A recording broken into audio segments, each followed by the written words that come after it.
இந்த படத்தில் வந்து ஒரு மிகப்பெரிய ஒரு ப்ளஸ் என்னென்னா, apart from Vishal, Vijay Antony.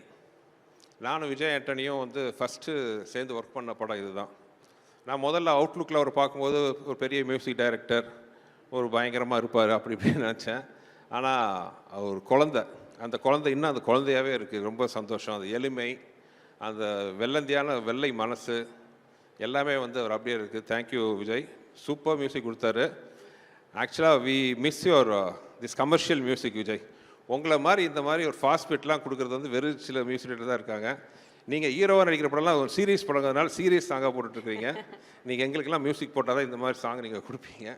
So நாங்கள் வந்து இசையமைப்பாளர் விஜய் ஆண்டனியை ரொம்ப மிஸ் பண்ணுறோம். You have to come back as a music director. As a ஹீரோவாக நீங்கள் வந்து யூஆர் ராக்கிங்.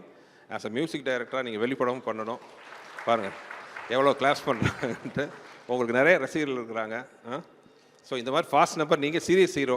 ஸோ எங்களை மாதிரி படத்துக்கு இந்த மாதிரி சாடெல்லாம் போட்டு கொடுங்க. விஜய் ஆண்டனி பாட்டு மட்டும் இல்லை, ஏன் நான் பண்ண படங்களில் எனக்கு மிக பிடிச்ச ரீ ரெக்கார்டிங்கும் இந்த படத்தில் இருக்குது. அவ்வளோ அருமையாக அந்த படத்துக்கு ஆர்ஆர் இருக்கும். ஸோ நீங்கள் படத்தை பார்த்தீங்கன்னா நீங்கள் அதை